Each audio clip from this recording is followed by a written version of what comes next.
माँ बाप के बाद अगर किसी को भगवान का दर्जा दिया जाता है तो वह टीचर होते हैं, क्योंकि माँ बाप के बाद अच्छी और बुरी चीज़ों का जो ज्ञान होता है वो हमें टीचर देते हैं। ज़िंदगी में क्या हमें अच्छी चीज़ों को लेना चाहिए, क्या बुरी चीज़ों को त्यागना चाहिए, वह सारी बातें हमें टीचर भी बताते हैं। दोस्तों, एक स्कूल से एक टूर गया हुआ होता है। उस टूर में कई सारे लड़के जो होते हैं घूमने के लिए गए होते हैं, और जिस स्कूल से वह टूर गया होता है उस स्कूल से 2 महिला अध्यापक भी जाती हैं। और जहाँ वह टूर गया होता है वहाँ पे एक ज्योतिषी जी बैठे हुए होते हैं, जिससे एक महिला अध्यापक जो होती है दूसरे महिला अध्यापक के हाथों को पकड़ के लाती है और कहती है कि आप अपने हाथों को दिखाइए। लेकिन जो दूसरी महिला अध्यापक होती है वह अपने हाथों को दिखाने से कतराती है, वह अपने हाथों को दिखाना नहीं चाहती है।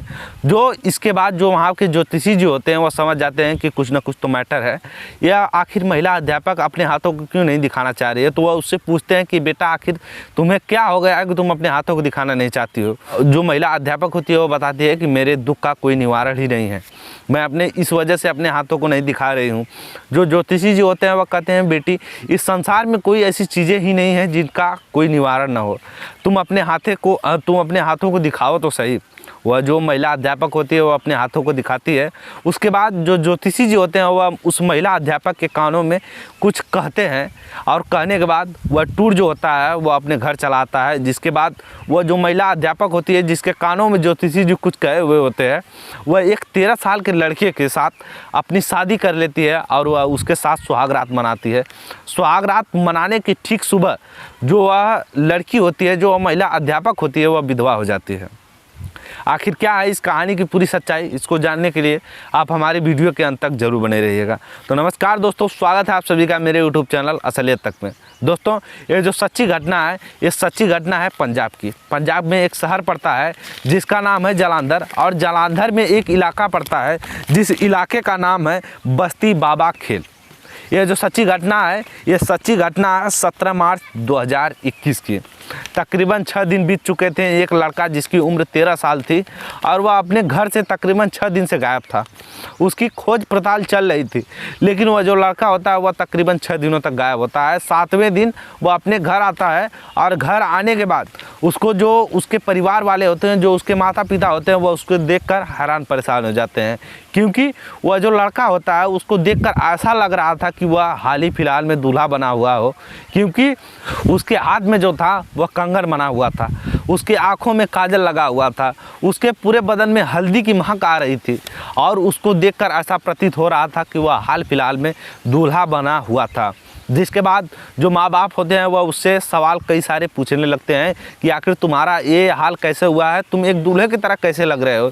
वह जो लड़का है वह नहीं बताता है। फिर उससे सख्ती से पूछा जाता है जब, तो वह बताने लगता है। जब वह बताता है तो जो माँ बाप होते हैं उस कहानी को सुन के वह तुरंत उस नज़दीकी थाने में चले जाते हैं।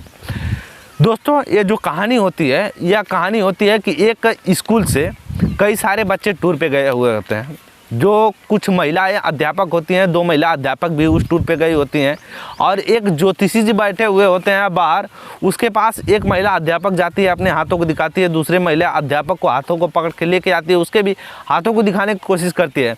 लेकिन जो दूसरी महिला अध्यापक होती है वो अपने हाथों को दिखाना नहीं चाहती थी। फिर जो वहाँ के ज्योतिषी जी होते हैं वह उस महिला अध्यापक को सहानुभूति देते हैं। फिर वह अपने हाथों को दिखाती है, और हाथों को दिखाने के बाद वह कहती है कि बाबा, मेरा जो है मेरे कुंडली में मांगलिक दोष है, जिसकी वजह से मेरे माता पिता काफ़ी सारे लड़कों को खो चुके हैं। काफ़ी सारे ऐसे रिश्तेदार आ चुके हैं जो मेरे पास आते हैं और मुझे पसंद करके जाते हैं, लेकिन जब वह सुनते हैं कि मेरे कुंडली में मांगलिक दोष है, इसके वजह से वह मुझसे शादी नहीं करते हैं। मांगलिक दोष इस वजह से है मेरे कुंडली में, और वह जब जानते हैं कि मांगलिक दोष कि लड़की से अगर हमारे लड़के की शादी हो गई तो या तो वह आर्थिक रूप से ख़राब हो जाएगा, या तो मानसिक रूप से ख़राब हो जाएगा, या तो शारीरिक रूप से ख़राब हो जाएगा अगर मेरे साथ जिस भी लड़के की शादी हुई तो। जो बाबा होते हैं वह कहते हैं कि बेटा, इस चीज़ का भी निवारण है तुम्हारे पास। अगर तुम चाहो तो एक स्टूडेंट के साथ, तुम अपने एक स्टूडेंट के साथ शादी कर सकती हो, और शादी करने के बाद वह उससे तुम अगर चाहो तो अपना मांगलिक दोष है जो उसको हटा सकती हो तुम।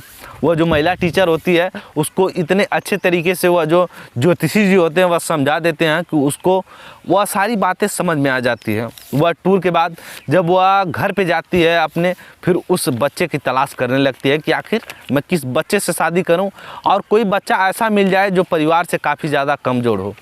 दोस्तों, वह जो 13 साल का लड़का होता है उसका परिवार जो होता है वह काफ़ी ज़्यादा गरीब होता है। उसके जो परिवार वाले होते हैं बड़ी मशक्क़त से वह उसका एडमिशन एक स्कूल में करवाते हैं, लेकिन कोचिंग पढ़ाने का पैसा उसके पास नहीं होता है, उनके परिवार के पास नहीं होता है। तो वह जो महिला टीचर होती है जिसके कुंडली में मांगलिक दोष होता है, वह उस बच्चे को टारगेट करती है। टारगेट करने के बाद वह उसके माता पिता के पास जाती है और कहती है कि मुझे आपका बच्चा जो है वह काफ़ी ज़्यादा होनहार लगता है, मैं आपके बच्चे को फ्री ट्यूशन पढ़ाऊंगी अगर आप लोग अब यह इजाज़त देते हैं। तो जो घर वाले होते हैं वो खुशी से झूम उठते हैं कि हमारे बच्चे को अगर कोई फ्री ट्यूशन पढ़ाएगा तो क्यों नहीं, हम पढ़ाना चाहेंगे। लेकिन वह महिला टीचर कहती है कि जितने दिन भी ये मेरे पास कोचिंग पढ़ेगा या मेरे घर पे रहकर कोचिंग पढ़ेगा और इसके बाद जब ये अच्छी तरीके से कुछ ज्ञान इसको हो जाएगा उसके बाद मैं आप लोगों के यहाँ भेज दूंगी। वह जो उसके परिवार वाले होते हैं वह राज़ी हो जाते हैं। वह महिला टीचर उस स्टूडेंट को, उस 13 साल के बच्चे को उठा कर लेके जाती है। लेके जाने के बाद वो अपने घर में काफ़ी धूमधाम से वह शादी करने की पूरी तैयारी करती है। जिस तरह से उस पूरी शादी होती है, एक लड़के को हल्दी लगती है, एक लड़की को हल्दी लगती है, प्रोग्राम होता है, जो भी सारी चीज़ें होती हैं उन सभी चीज़ों को धीरे धीरे वह करती रहती है। सारी चीज़ों को प्रोग्राम होता है, हल्दी होती है, मटमंगरा होता है, उसके बाद जो हर चीज़ें होती हैं जो एक शादी विवाह में होती हैं वह काफ़ी धूमधाम से होने लगती हैं।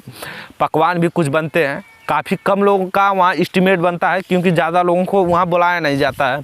काफ़ी अच्छे तरीके से धूमधाम शादी होती है, 7 फेरे लिए जाते हैं। फेरे लेने के बाद उस लड़के के साथ सुहाग रात रखी जाती है। सुहाग रात में वह जाता है और ये महिला टीचर के साथ वो अपने पूरी रात बिताता है। रात बिताने के बाद वह जो महिला टीचर होती है वह सुबह में वह जो लाल लिबाज पहनी होती है, लाल साड़ी का जोड़ा पहनी होती है, वह तुरंत उस लिबाज को उतार देती है, उस शादी के जोड़ों को उतार देती है सुबह होते ही, सुहाग रात के बाद। और वह एक सफ़ेद साड़ी को पहन लेती है और पहनने के बाद रोने धोने लगती है। और जो परिवार वाले होते हैं, जो नज़दीक के होते हैं लोग, वह सभी लोग आते हैं, सफ़ेद सफ़ेद कपड़ा पहन के आते हैं और वह शोक समारोह में जुट जाते हैं, वह शोक मनाने लगते हैं।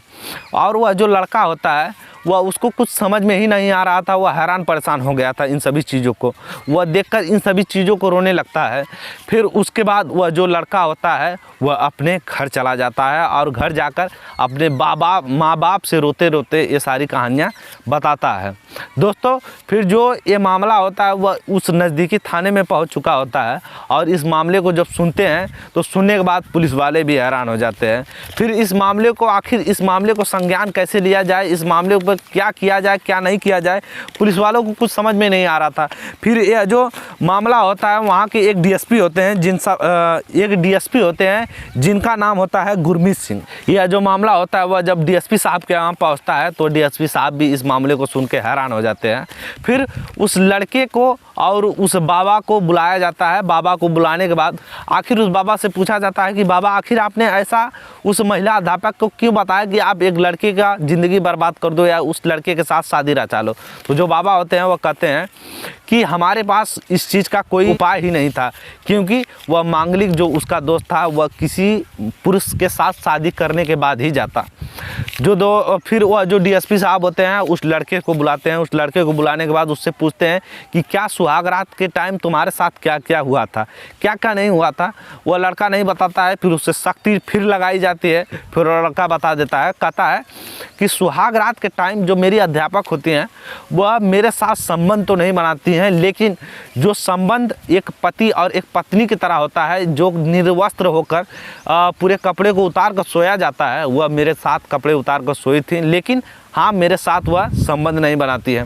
फिर जो डीएसपी साहब होते हैं वो सोचते हैं कि आखिर इस लड़के के साथ शारीरिक शोषण नहीं किया गया है, जिसके वजह से आखिर क्या किया जाए। तो फिर कुछ लोगों को बुलाया जाता है, बड़े लोगों को, बड़े गांव के बड़े बुजुर्ग को बुलाया जाता है और बुलाने के बाद इस मामले को रफा दफा कर दिया जाता है और उस महिला अध्यापक पर मुकदमा नहीं लिखा जाता है।